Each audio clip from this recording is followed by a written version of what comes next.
Hey everybody, it's Mike, and welcome to Chip Damage. And tonight we're going to be answering the question, did Capcom redeem the Street Fighter series and themselves with their latest release of Street Fighter 6? And the short answer is yes, I believe they did.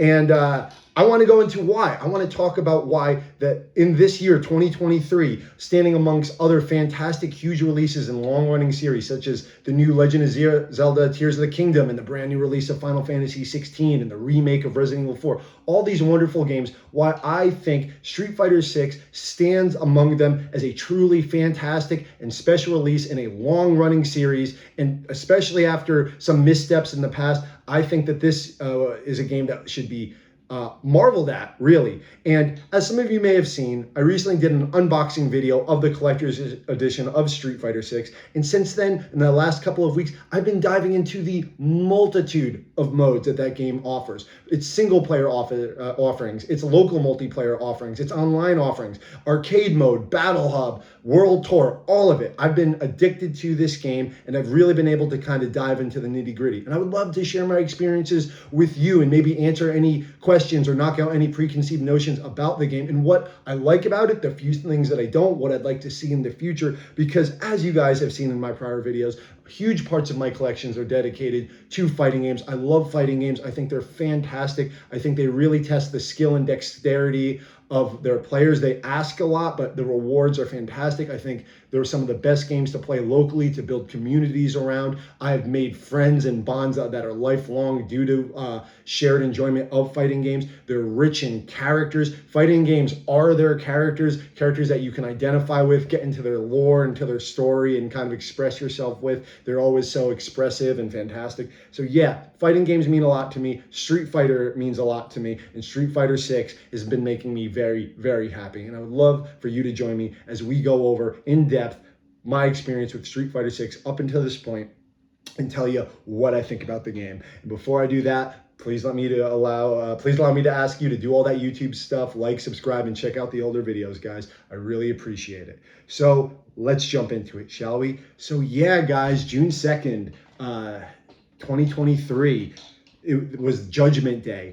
If you don't know, Street Fighter V, the long and the short of it is, the launch was absolutely terrible. It took years to get to an okay level. Then it got pretty good, but a lot of people were out of it at that point, and it never quite reached the status of the beloved predecessor of that game, Street Fighter 4. Whether you enjoyed the game or not, it is really uncontestable to say that it was just not as beloved as its predecessors, Street Fighter 2, 3, or 4. And is kind of seen as a black sheep, even though in its final state, it was quite an expansive and fantastic fighting game in its own right. It just took too long. The stigma of its launch years kind of never left it. And while it was a great game by the end, it kind of felt like the king of fighting games, which Street Fighter is, given it's not been the highest selling as a franchise in a while. It's kind of still the face of fighting games, especially in the competitive scene. It's a worldwide recognized franchise. And while the fighting game scene has been fantastic in the years prior with companies like SNK and NRS and Arc System Works putting out great games like Mortal Kombat and Guilty Gear, Street Fighter has always kind of been the king. And it is very hard for the genre to feel healthy if their king is not healthy, if you will. So, but yes, a lot of questions were answered on June 2nd. Street Fighter 6 comes out. I pick it up. I install it. I had played some of the online beta before, but I still reserve judgment. I liked what I had played. So I hop in, and what's the first thing I check on this game? Well, the first thing I checked on the prior game, Street Fighter V, was to see if there was an arcade mode, and there wasn't. So let me put that to rest. I'm sure you guys know already there is an arcade mode to Street Fighter 6, which is a ridiculous thing to have to say because the predecessor of this game didn't have it. That was like a huge misstep. Like every fighting game ever has arcade ladders. He's fighting against the computer up to the boss. It's a simple thing, and you might not miss it. You might not think you would miss it until it's gone, and that was the case with Street Fighter V. Street Fighter V, let's say you just want to jump in, try to pick your character by playing through some modes. You have arcade ladders, and yeah, so you pick arcade mode, and then you must pick one of the 18 characters. Yes, there are 18 characters in this game, 11 returners. all 8 of the original World Warriors. That's Ryu, Ken, Chun-Li, Guile, Blanka, Honda, Dhalsim, Zangief. 2 from Super Street Fighter, that's Cammy and DJ. And the most popular character from the Street Fighter 4 era, from Super Street Fighter 4, we have Juri.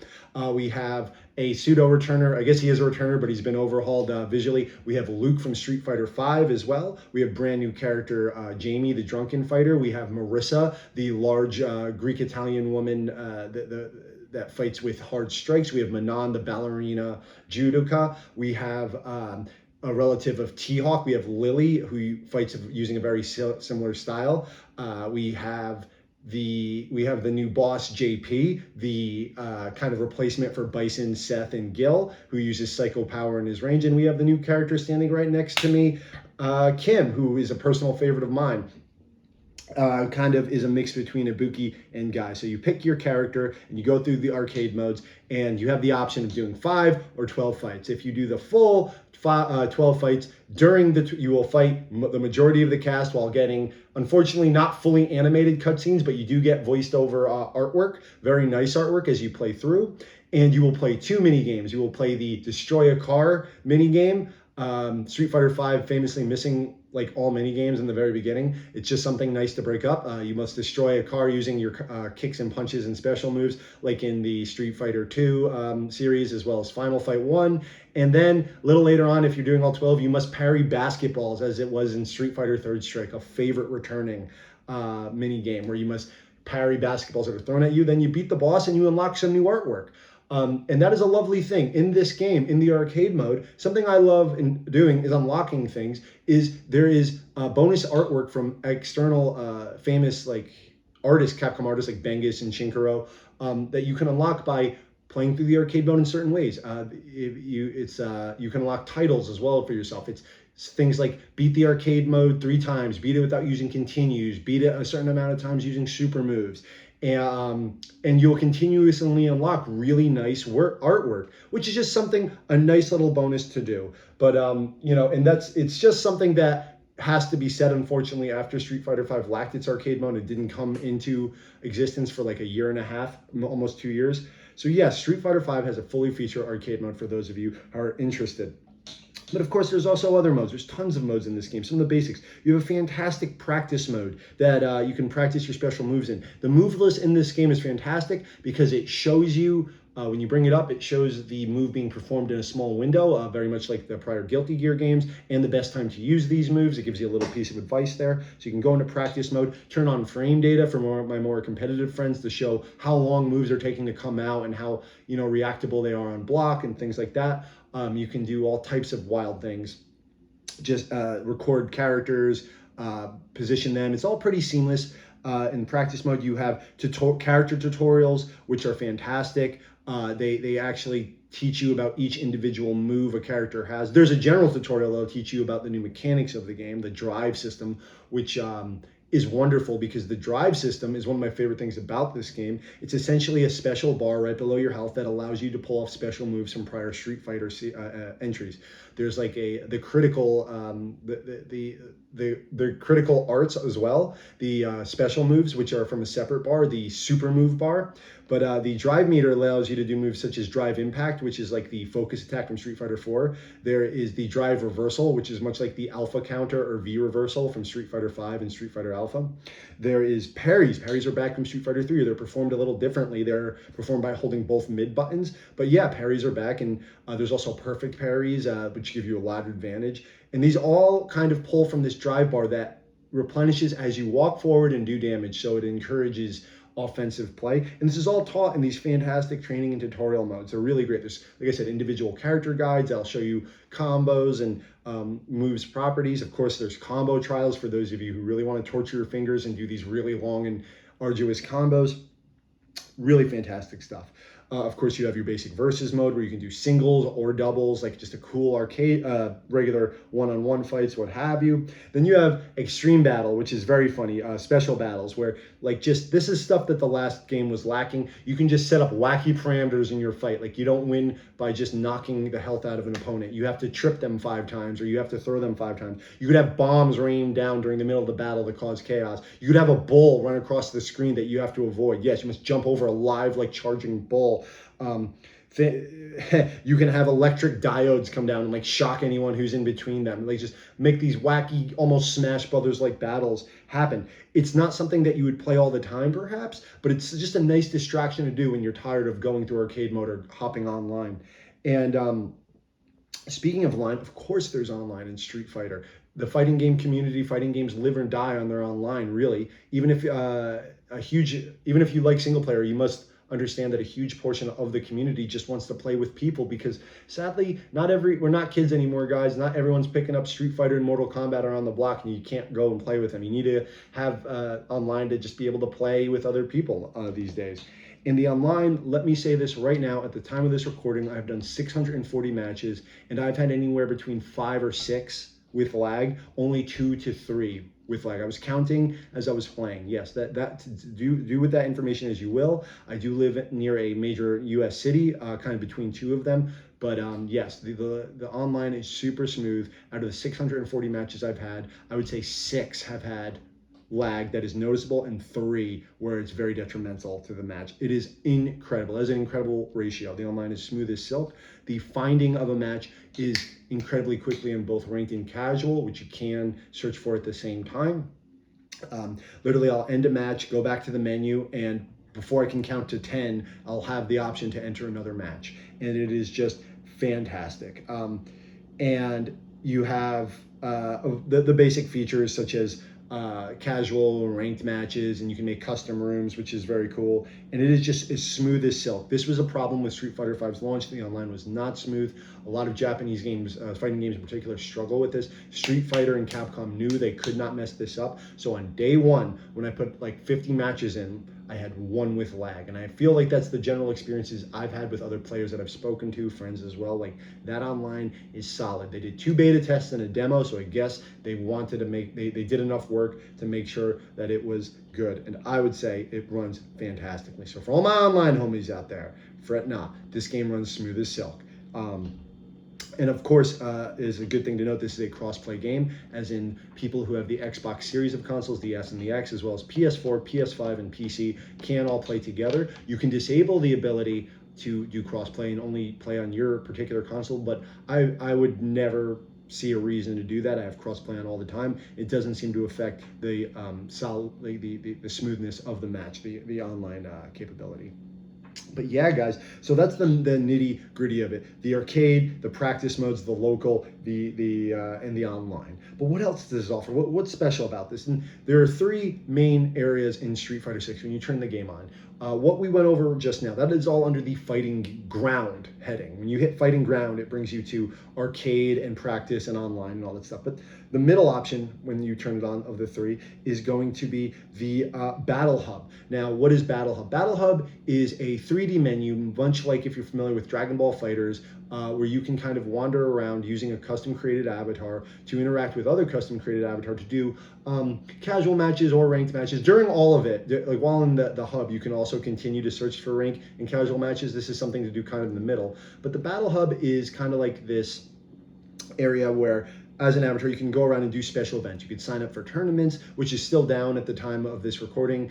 Tournaments is something that has not been fully fleshed out and brought online just yet. But you can go and challenge other people's created avatars, which, let me tell you guys, they are well known online as freak fights, because yes, when I say you created avatar, you can really make this person look like anything. I have seen regular looking people to deformed monsters, demons, and angels, and then abominations beyond the scope of your wildest nightmares. You can really make whatever you want design wise. 7 feet tall, 2 feet tall, glandular problems. You can put all types of wacky clothes you can unlock on them. You can make them any color. You can, like, I mean any color. I don't mean race. I mean like hot pink to like glowing sun, if you want. And their physical abilities, their appearance actually affects their stats. Like someone who's taller has longer reach but has more recovery, things like that.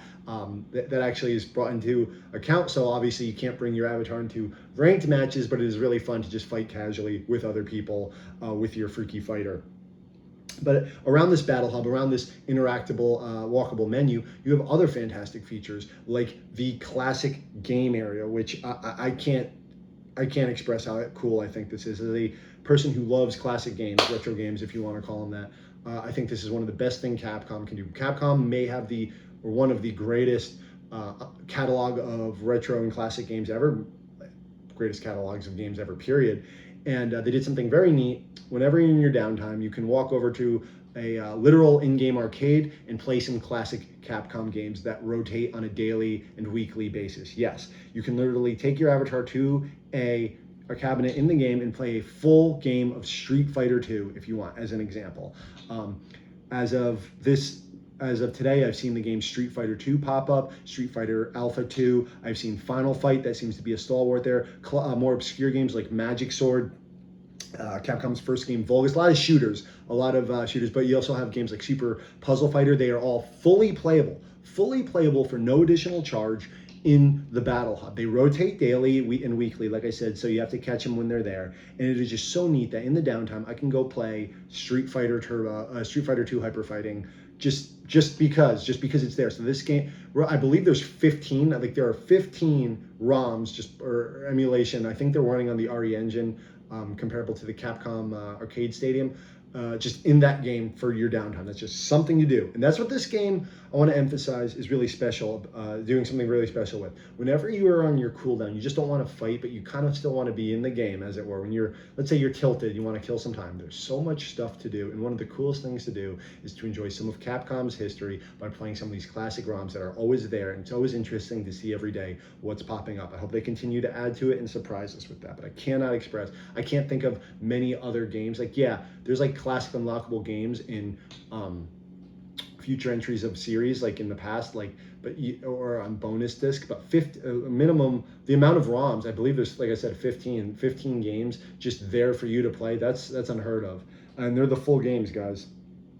And you can also do the extreme battles, the strange battles, like I said earlier, like with the bull and the bombs falling from the sky. You could play that online. You can search people out, like by their gamer tag or their thing, and to be able to find friends and make a club. Yes, you can create clubs and you can communicate with people in the clubs and start battles and send messages, which is fantastic. You can do all types of wild stuff in the Battle Hub. It's, like I said, it's basically an interactable menu where you can just go and play. And all during this, you could still be looking for ranked and casual matches, which are still snapping constantly. You're always able to. So there's just so many options for you to do. And with that online, of course, it comes with the question of microtransactions, and this is something that video games as a whole is suffering with. I think Street Fighter V handled it oddly, but essentially how it works with Street Fighter 6 is that there are tons of unlockables, from costumes to colors to avatar items to stickers that you can personalize messages with and things like that. Main costumes for the characters, alternate costumes, which are wonderful, can be unlocked in game through the World Tour mode, which we'll talk about in a minute, but they can also be purchased. Let's say there are two types of currencies. There's drive tickets, that's purple money, and fighter coins, which is blue money, which is what you buy money with. Let's put it in comparison. Street Fighter V, to buy one costume, it was between $4 to $6. In Street Fighter 6, you buy $5 worth of fighters coins. You can buy 5 costumes. Let's put it this way: there is 50 fighters coins for one costume. The minimum amount of fighter coins you could buy is $5 amount. That's 250. You get 5 costumes per dollar. It's a lot cheaper than Street Fighter 5. But however, you can still, like I said, unlock them through a good amount of grinding in the World Tour mode. And other items such as colors also can be purchased with the blue money, the fighter coins, but the in-game currency, which is drive tickets. It's hard to keep these all together, guys, in my head. But can be gotten with daily challenges put out, and the daily challenges are pretty easy. It'll be like win a casual match, play an avatar battle, and you'll get some of these drive tickets. And with those, you'll be able to buy avatar poses and colors, like I said, and they build up at this point at a fairly high rate. There's definitely a bit of a grind there, but I will say one of the more impressive things I've experienced with Street Fighter V was their online battle pass. Usually battle pass is a dirty word. Now the battle pass itself was also $5, and it was questionable whether I wanted to do it. What it is every time you fight in any mode with any character, you earn something called kudos with that character. It's basically like character points. And as you build up kudos, you go through the battle pass, and you will unlock. In this first battle pass is past the early summer battle pass. It was avatar items, titles, stickers, and most importantly, the thing I wanted, classic Street Fighter II music. So we're to assume that there will be unlockable music in the future for this game. But I was worried about this. However, I paid the $5 for this, and I realized very quickly how much you can unlock all these items. To put it quickly, the best way to do it was the easiest way for me to explain it is every 500 kudos, you unlock an item. Every online match, win or lose, ranked or casual, give you 30 kudos. So that's 16 or 17 matches you play online, which go by fairly quickly with the speed of the online, you will unlock something. Everything else also gives you kudos playing through arcade mode and single player mode, but I believe the fastest way was the online mode, and I was able to unlock everything within a week, and it gave me the incentive to keep playing.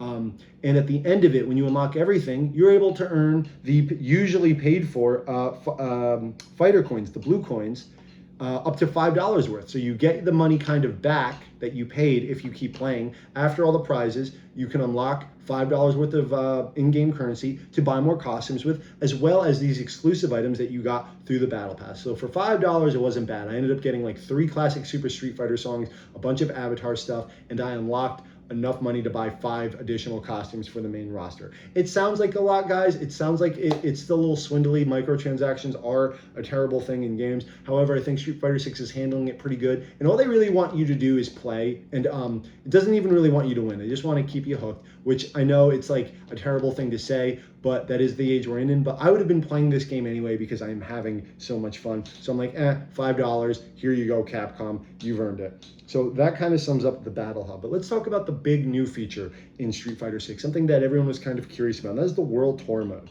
What is the World Tour mode? The World Tour mode is a different single player mode. Those of you who are familiar with the Mortal Kombat Deception single player mode where you played as Shujinko, would be kind of familiar with this. Essentially, what it is, it's a big chunk of the story where you play as your created avatar, the same one used in Battle Hub, and you run around originally Metro City, but later expanding to other Street Fighter areas. Metro City from Final Fight in particular, I must mention, a great recreation of it. And you do missions for other Street Fighter characters, initially starting with newcomer Luke, but you could also meet all the stalwarts, Ken, Ryu, Chun-Li, what have you. And it works its way through of fighting the underbelly of Metro City, and it expands into like this global attack. It's quite long. I myself am about 18 hours into it, and I will tell, just for the spirit of transparency, I have not beaten the story mode. I am amazed I haven't beaten the story mode. And I'm not doing every single side mission, guys, which there are a ton of. But essentially, you are a gopher for all these characters. You're going around, and during this fully open world, fully bigger than you think. It starts fairly limited, but the world really starts to unlock as you kind of continue. You can be accosted by street ruffians and what have you. Robots as well later on as time goes on, or regular people you can go up and challenge, and you just enter fighting mode. So imagine a whole open world game that when you go up and challenge people, you enter a fighting game, and it's very seamless and it's very quick. And as you're doing this, you're leveling up your avatar, which gives you access to the skill tree, like to unlock more health or stronger attacks. You can do missions for the Street Fighter characters to unlock their moves. And mix and match them, so you can have the base move set, the normals, if you will, of Luke, with the special moves of Ken mixed with Chun-Li, and you can have the supers of Zangief. And you make this weird hodgepodge character as you play through this story as a silent protagonist. And it's really like, let me be clear, it's not so much like Street Fighter Disneyland. When I say Disneyland, I mean like all the attractions, like all the references and stuff. It's more like Final Fight Disneyland. If you guys are familiar with the Final Fight games, they're really pushing that, like Metro City is from Final Fight. Which is the same universe as Street Fighter, and many of the Street Fighter characters, such as Cody and Guy and Hugo, Abigail, and Poison, and numerous others are from Final Fight, and they've been in Street Fighter. There are so many, like as a Final Fight fan, I've been loving how much references there are to that, and it's like I said, it's a huge area. It's wacky, it's silly. Is it the best writing in the world? No. Is it Metal Gear Solid? No. It's fairly basic and can be a bit of a grind at times, but it's more expansive than you might think, and it's wacky, and it kind of knows this. There's tons of references as a Capcom fan to past Street Fighter games, and especially Final Fight, like I said, and it's huge. And it's just something else to do. And during this, as you do this, like I said, you level up your character, you can unlock more clothes, you make your avatar stronger, so you can go back into the battle hub and fight the other freaks and the weird people that they are. Let me tell you, and there's full cutscenes. So when you first meet like Cammy, and if you're some weird giant Bigfoot monster and you're just like talking to Cammy, it's really funny how they put your avatar into cutscenes. And it's fun. Like I said, it's expansive. It's quite long. I've seen people put 30 hours into it. I've heard that the campaign itself is like 20 hours if you don't do any of the side missions, but where's the fun in that? And yet again, guys, is this something I think could be a fully fun game on its own? Maybe not, but the fact that it is just something to do in this game that is pretty fun, and if you're a Street Fighter fan, really cool how referential it is. I really can't say, that there's something better that fighting games offer.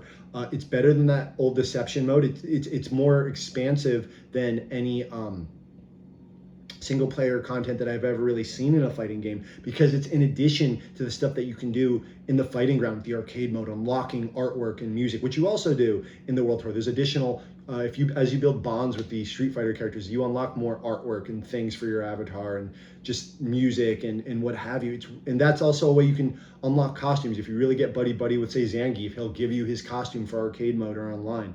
And it all kind of feeds very seamlessly into each other. That's another thing. There's all this stuff to do, but when you're doing it, you're all working to a collective whole. Like I said, if you have the Battle Pass, of which there's also a free variant, I must say, like you can buy the paid one, but at the same time, you're unlocking stuff for the free one. No, it's not as good stuff, guys. Come on, it's free. But it's still free stuff they're giving you that you're going to unlock just by playing the game. You unlock kudos points by playing World Tour, by playing arcade, but especially by playing online. And it all just kind of worms its way together into one cohesive whole. And I think that's absolutely fantastic. And customization is also the name of the game. Like I said, it's not only just playing as your avatar. Do you customize them? You could also customize little things. Like one of the coolest things to me was that you can set your preferred stage online.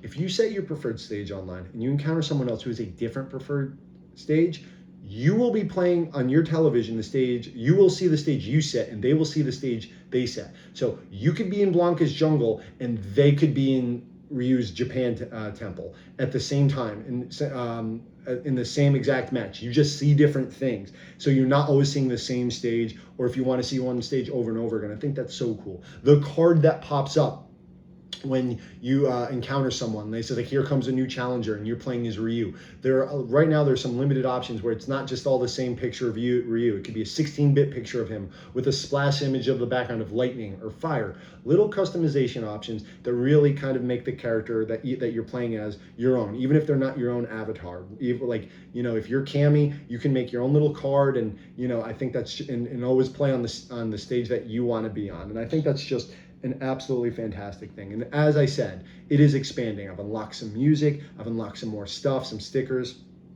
I can't wait to see what they're doing there. And yeah, guys, that covers the modes. And like I said, that was a lot. There's a multitude of modes, and I just think that's wonderful because there's always something to do in this game. I can't stop playing. Final Fantasy 16 came out. I don't really want to play it right now. Like, I want to play that game, but the urge to just kind of hop on and play Street Fighter, get further in World Tour mode and play more online is kind of overpowering me. And that's to say, that was just me talking about the modes. Let's dive into the gameplay kind of quickly. Now, let me be in the spirit of transparency. I wouldn't exactly call myself a casual or competitive player. I'm somewhere intermediate. Like, I'm a 2-star gold. That's a fairly middling rank at the moment, but I'm better than your average person. But I'm not someone who's going to be. I've been to tournaments and I've never gotten past like round 2, but I know how to play, but I'm not Justin Long. So take that how you will. But that is the perspective that you'll be getting as you listen to me. There are multiple control options in this game. There are 3 big ones. There's the classic one that these are all choosable from the very beginning. They default to the modern controls, which I'll talk about in a moment. But there's classic mode, which will play exactly like how Street Fighter has always played for the last couple of decades. 6-button, 3 sets of punches, 3 sets of kicks, full inputs, Hadouken, double quarter circles, half back circles, what have you. And this is the most precise way to play in terms of you have access to your full move list, combos, and what have you.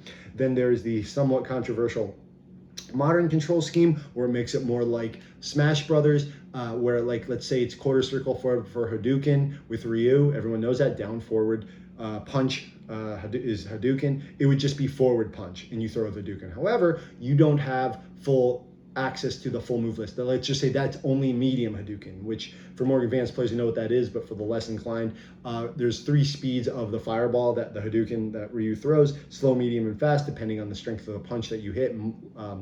Light, medium, and heavy, and that can alter how you what you're trying to do with it. Let's say in modern you'd only have the medium. You don't have the option to throw it a little slower or faster to throw off your opponent. So yes, it is much easier to do special moves, but you do not have full access to your moveset as a kind of balancing option. And I will say at this point, it seems like there is some contention in the community about it, but I myself, I know, like, hey, look, I need to be careful because you can always see what a player has selected, classic or modern, online.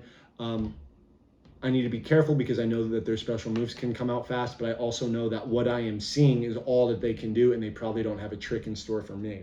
And for the single player modes, there's dynamic mode, which you cannot bring online, which is basically you push a button and you do a super. It's just like this super flashy I win mode, very similar to the EO mode in Capcom vs. SNK 2 EO on Xbox and GameCube, if you're familiar with that.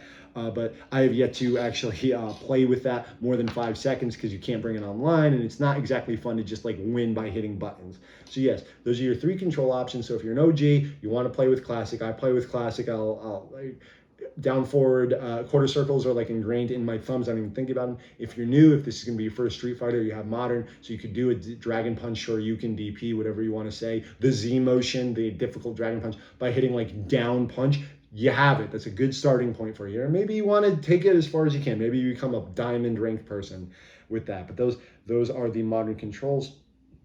And like I said earlier, what is a fighting game? It's it's controls and it's characters, right? I named all the characters earlier with what they are. Like I said, you have your classic 8 archetypes from Street Fighter 2, but they all have new stuff, which is great. Like if you know Ryu hasn't changed that much. He still has his Hurricane Kick, his Dragon Punch, and his Hadouken, his Fireball. But he'll also have some new toys that you want to play with if you want to be more advanced. Like he can charge his Hadouken, he can charge his Fireball, if you will, for an extra hit of damage. He has a juggle option where he doesn't throw the Hadouken out of his hands. It stays right in his hand so he can like work it into combos.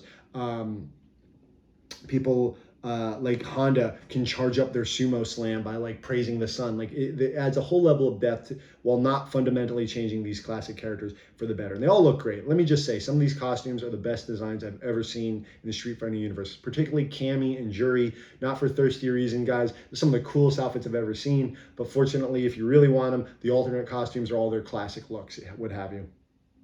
And the new characters, what can I say about them that I haven't heard? Luke is still the worst Street Fighter character of, well, okay, not ever. Fang is probably the worst Street Fighter character ever designed. I'm just not a fan of Luke. Luke is being pushed as a huge, like kind of the new Ryu of the game. It'll never happen, guys. They tried this with Alex in Street Fighter 3, and in my opinion, Alex in Street Fighter 3 is way cooler than Luke. Luke is very strong. He's very good for beginners to play as. He's very powerful, and he's not as obnoxious or annoying or stupid looking as he was in Street Fighter 5, as you could tell. I don't like Luke, but they kind of did him a little improvement. He's like if Jake Paul did the fusion dance with Popeye. That's kind of what he looks like. He's being pushed as the forefront like character. It's not going to stick. I mean, he's right on the cover. I hate this cover. But he is basically a souped up Shoto, as in he kind of plays like Ryu and Ken. You have his rival Jamie, the drunken boxer, who I initially thought was just kind of boring. I didn't think that gameplay wise that a drunken fighter would be a good fit for a 2D game like this, but I was wrong. And Jamie, I've seen some people be incredible with Jamie, do some really interesting things. His whole thing is like as he gets more drunk, he gets better frame data and more moves and cooler moves. And he's very arrogant and cocky, while Luke is very nice. And they're kind of pushing them as the new Ryu and Ken. While I would never consider them good replacements for them, they're pretty good characters in their own. Well, Jamie's a pretty good character in his own right, and we just have to deal with Luke visually. Nothing wrong with Luke gameplay-wise, I must say, though. And of course, you have some of the new lovely ladies. You have Manon, who is a let me get this straight, a supermodel ballerina judo master. Yes, and her whole thing is that she is like a faster grappler. She is a very long, tall, lean person, so you wouldn't know exactly what she is. By appearance, she is a grappler whose grabs increase in strength the more you do them, and she's a very cool character. She has like an outfit that's, her alternate outfit makes her look like Bret Hart for my wrestling fans out there. She is a favorite online. I've seen her a lot. Maybe not just hopefully not just because people are thirsty for her, but she plays really cool. You have And moving on, there's Marissa, the giant gladiator lady, if you will, whose hair is shaped like a Spartan, like gladiator helmet, who you'd initially think is a grappler. She's massive. Think of like female Zangief body style. She is not. She's more like Juggernaut from Marvel vs. Capcom 2, if you're familiar. She hits like a truck. She has a ton of armor. She can have trouble opening people up, but when she does, it's like half health from a charged punch. Very cool character, personality wise. Goofy. I've seen quite a bit of her online, and she's pretty cool. You have Lily from T-Hawks from Street Fighter 2, Super Street Fighter 2's tribe, and Lily is okay. I think I haven't encountered her too much, but she has a very similar moveset to T-Hawk while being faster and having a little bit more sauce than he did. She's like a young girl. She's like the child, like she's happy-go-lucky. She fights with clubs to kind of extend her reach. She's okay, but I was never a big T-Hawk fan. But it's cool. Her design is charming as it is. And then you have the lovely character next to me right now. That is Kimberly, who is Guy's student, as it were, which, I was kind of upset at first that Kim and Maki didn't come back. And I'm sorry, that Guy and Maki from Final Fight weren't playable characters because they're Bushinryu, the style that Kimberly uses. But she kind of grew on me, especially the game has a kind of urban vibe to it, and having kind of an urban ninja, like using her spray cans and listening to music all the time, kind of fits. And she's really fun to play with, kind of having a move set very similar to Guy, like his spin kicks, but also having a lot of air mobility and grabs like Ibuki from Street Fighter 3 as well. So she ends up being one of my favorites, and I really like the figure that came with the collector's edition, so I have her out here today. And then you have JP, who's kind of a replacement for M. Bison, who is a bastard I fight a lot of this guy online. JP as a boss is as annoying as he should be. He is a long-range fighter with like 20 different types of projectiles, including a grab projectile. Yes, he can grab you from a distance. Very cool character, very boss energy, tall, buff boss, kind of menacing. No problems with him. Not my type of character to play as, but a cool boss character. Bringing the total roster to 18, and I'd say it's a pretty solid roster. And that's it, guys. That's the cast for the moment. We do have some announcements for DLC characters, as we'll talk about, but what else is there? What can I say? The gameplay of this game is fantastic. It's fast, but it's weighty. It feels good. Things feel responsive. It's the classic Street Fighter with the new bells and whistles, with the new drive system, which I think is really, really a cool system, and it's not hard to master.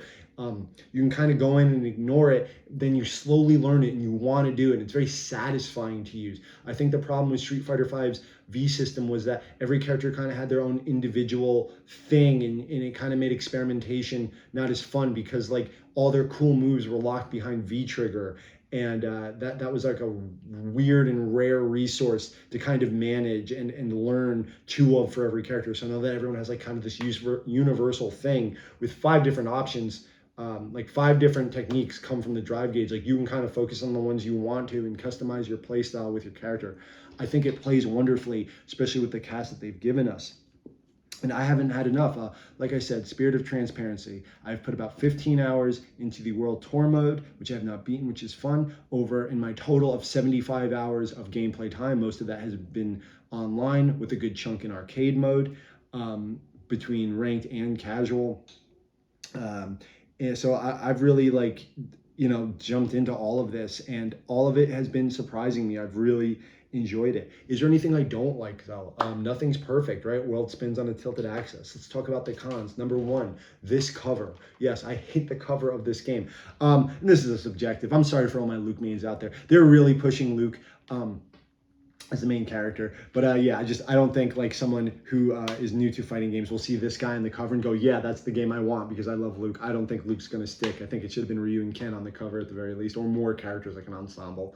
But that's a minor thing that it's kind of subjective. One thing I will say, the hardest thing for me to master in this game was the menu system.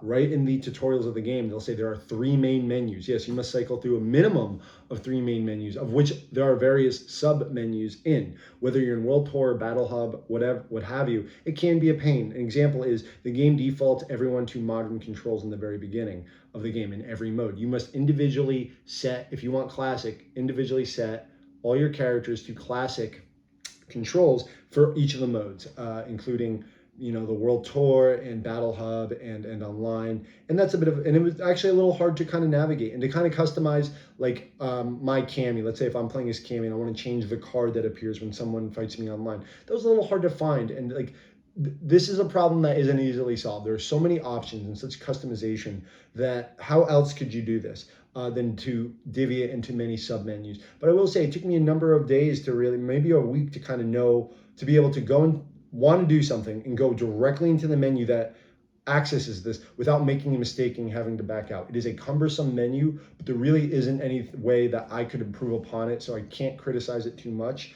It's also just a sign of all the stuff you can do. But luckily, things like how to leave a club. I wanted to leave a club I joined. There are Reddit threads, there are online threads that just kind of explain it already, thank God, because like I said, it can actually be hard to find your menu options. They're kind of all over the place, but after a few days, maybe weeks, you kind of get it. And like I said, I don't know the remedy for it, but it is something that you will have to overcome. For me, maybe I'm a dummy, but I honestly think that was the most challenging part of the game, is to learn how to quickly and efficiently navigate the three main menus and their massive amount of submenus. And yeah, so that's not exactly the worst thing. What's another con I could say is the roster size is a bit small. I've mentioned everyone, new and old, there's 18. Now, 18 is bigger than it was in Street Fighter V's launch with 16. However, Street Fighter 4 did launch with 25 characters, and I've heard the argument that that game was in arcades for a year and originally had like 16, but the home version had 25. However, I think that argument doesn't hold water, because in that time you still paid $60 for a game, and it gave you 25 launch characters, while this game is asking you for the same amount and only gives you 18. Yes, Street Fighter 6 does not have an arcade launch like 5 did, but the fact is this is 2023, and this is the biggest, one of the biggest, if not the biggest, most famous fighting game franchise in the world, with some of the most beloved characters of all time. I will say pretty confidently the most beloved cast of fighting game characters of all time. So 18 does seem a little light, given that most people only play with 1 or 2 characters, and I think the options they give you are excellent. When you first turn the game on, your options do seem a little sparse. Games with games of equal size like Tekken 7 launched with 36, given that had 2 years in arcades as well, but it was still a $60 game that you were purchasing. I do think that Street Fighter 6 makes up for it by having a good roster and having so many things to do with that roster and allowing you to make your character, which is a brand new thing. So yet again, I can't complain too much. It was more of a complaint I had before I played the game. And I'm like, oh, yeah, it may seem small, but this game is so fully featured, like just to do everything with every character is going to take forever. But it is something. Some of your favorites may have not made the cut, and hopefully they'll be brought together down the line in DLC, which is another small con. The DLC for this game has been announced for the next year, and it's going to be 4 characters in 2 stages. Even Street Fighter V had 6 characters within its first season, within its first year, bringing its total of characters of 22. So essentially, even though Street Fighter VI launched with 18, it's only getting 4 DLC characters. Street Fighter V launched with 16 and got 6 characters. So both games after 1 year, after 1 season, will have 22 characters. So the roster sizes after 1 year are essentially going to be the same. Yet again, this isn't a huge deal, roster size, but that's a lot. That's essentially 1 character per like quarter, as it will, every 3 months, actual season, like spring, fall, summer, winter. And the characters have been announced. The first one is going to be Rashid, newly introduced in Street Fighter V, who was fairly well received and is unique in the fact that he is a wind user. He uses the power of the wind, which no other character in Street Fighter really does. Cody doesn't count. He doesn't control the wind. He just like punches and the air spins, and like it's not him manipulating the wind. It's just like the force of his blows. And he's a moderate fan favorite. It's cool. He's like one of the only Middle Eastern Street Fighter characters that I can think of. The second and third characters, I don't know which order exactly, but one of them is going to be Ed from Street Fighter V, who is not a fan favorite. He's a boxer who uses psycho power, whose design and gameplay was kind of middling in Street Fighter V for a lot of fans, just kind of a bland character, but he's been in it since Street Fighter 4's story mode. He's like Balrog's like adopted son, or like, ward, if you will. But maybe they can turn it around. They've turned around. They made Luke better, and I never thought Luke could be better. He's still not great. Maybe they can make Ed a little better. But it's odd to have a newer, not as popular character who's not really filling a niche to be a DLC character with Ed. There is no boxer in this game. There's no Balrog or Dudley, but I would rather have Balrog or Dudley than Ed. But we'll see what they do with him. The third DLC character will be Aki, who's going to be a brand new character. She looks like a Chinese assassin or Asian assassin. Not much is known about her. Her design is very cool. It's cool to mix new and old characters, I believe, in DLC.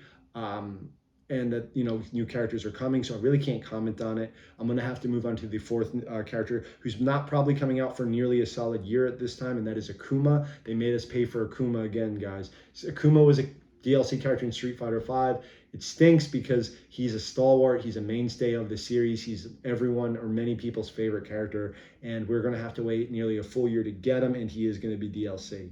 It's not a weak DLC roster, but it's not exactly stunning.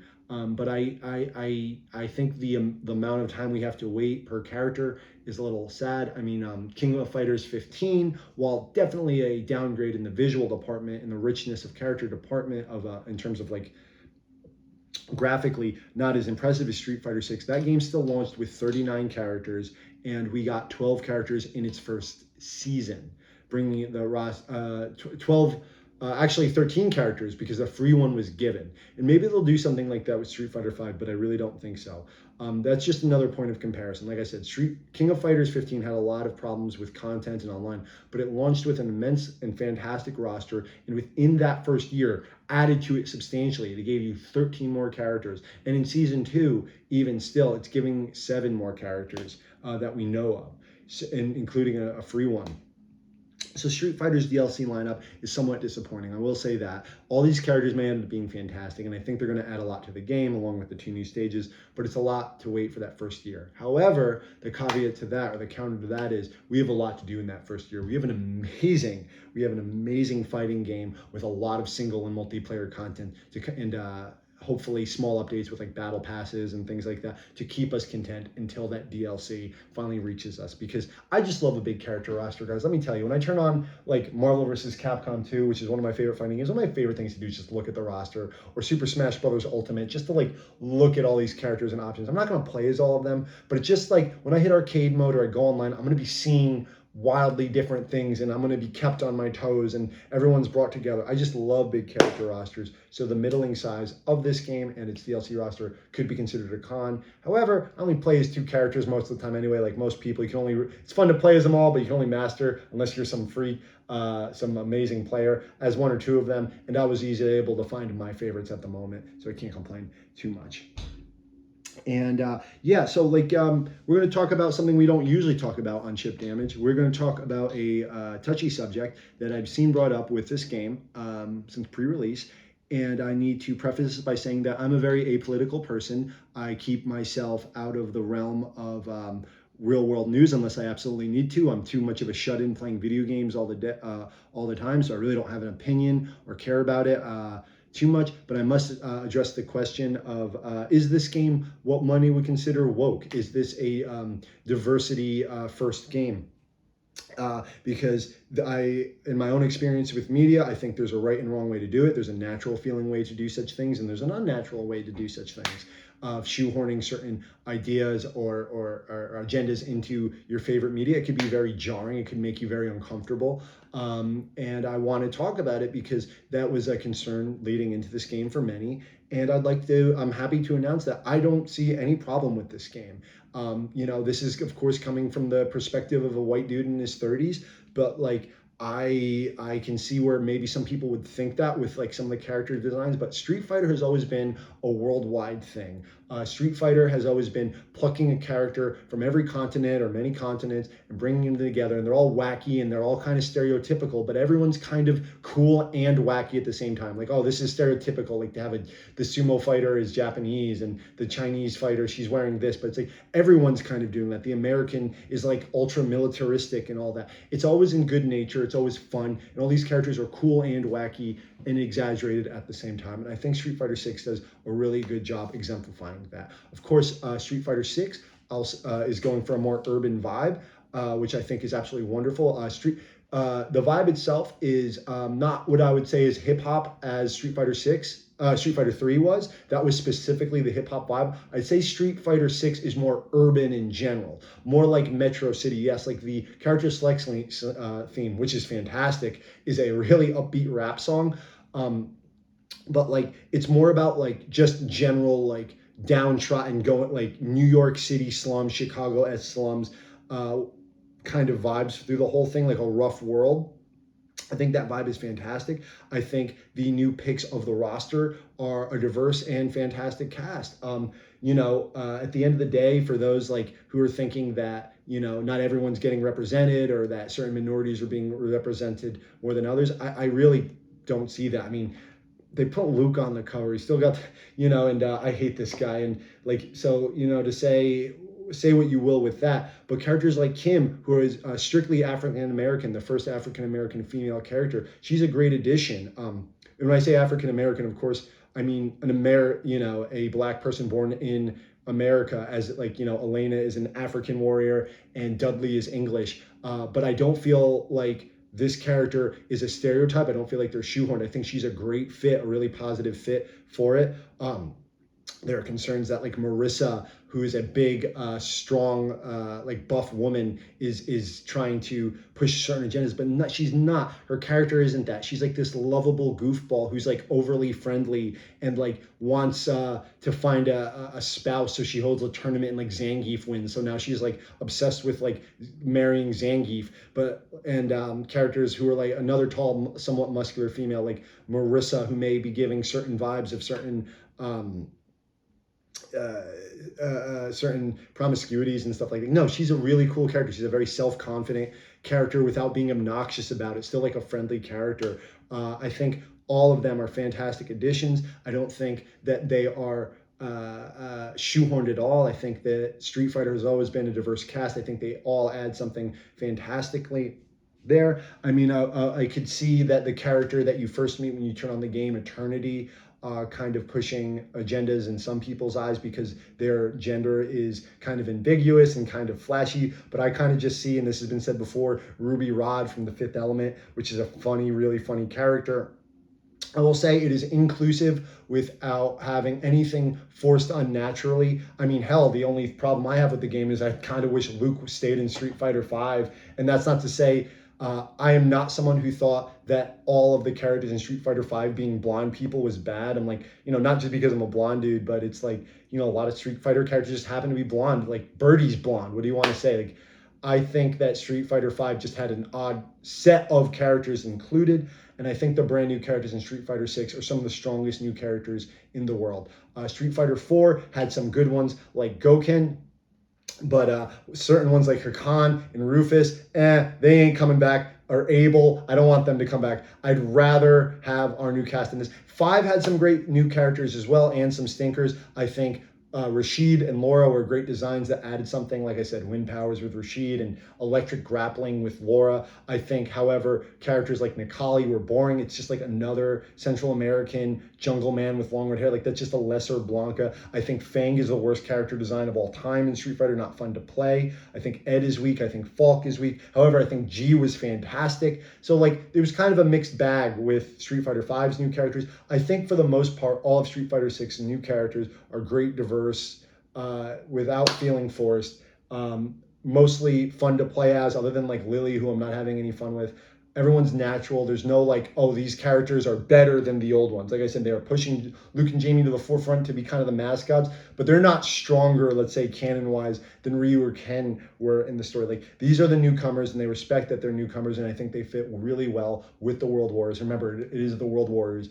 In the fighting game community, I've noticed all types of diversities and ethnicities, and I've made friends with all these people, and I'm happy that they're being represented, and I'm happy because the characters that they're being represented by are really fun to play as and really good additions to Street Fighter 6. So yes, is the game woke? Absolutely not. It's not pushing an agenda. It's just a worldwide tournament with a group of great characters, and that's all I'm going to say on that. I really don't like to talk about this type of stuff because I'm not super well versed in it, because I want to keep my head out of it, because the more I know about politics and things like that, the less happy I seem to be, because, I just want to play games with as many people as I can, and I don't care who you are or what you do.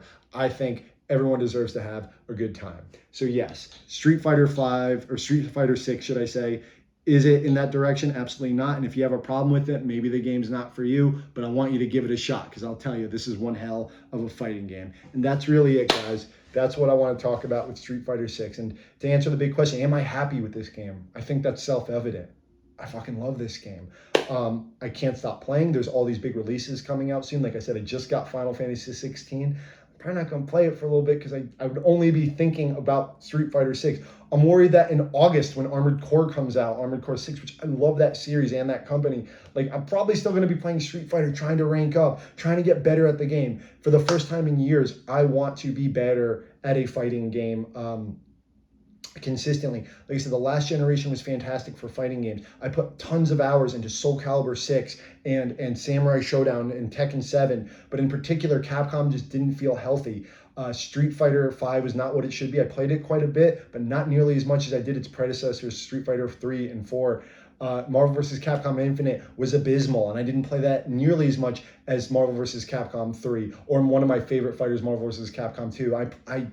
It was just awful. So to see that they have turned this division around and released a truly fantastic fighting game that I think that people of all skill levels can really enjoy, people of all areas of interest, if you're a single player or multiplayer fan, I think you can have a really good time with Street Fighter 6, and that's important. This series is a stalwart of video games. It's been around since 1987. It's only a year younger than Zelda. This is a franchise that means a lot to a lot of people like myself. I grew up with fighting games of all the big companies, but Capcom has always made my absolute favorites, and to see them come back in such a strong way has been so meaningful and so much fun. And to see all my friends kind of say the same thing, whether they're big fighting game fans or not. Even if my friend who only plays Mortal Kombat mostly is like, no, I think I need to pick up Street Fighter 6. That meant like the world to me because we're just having such a good time.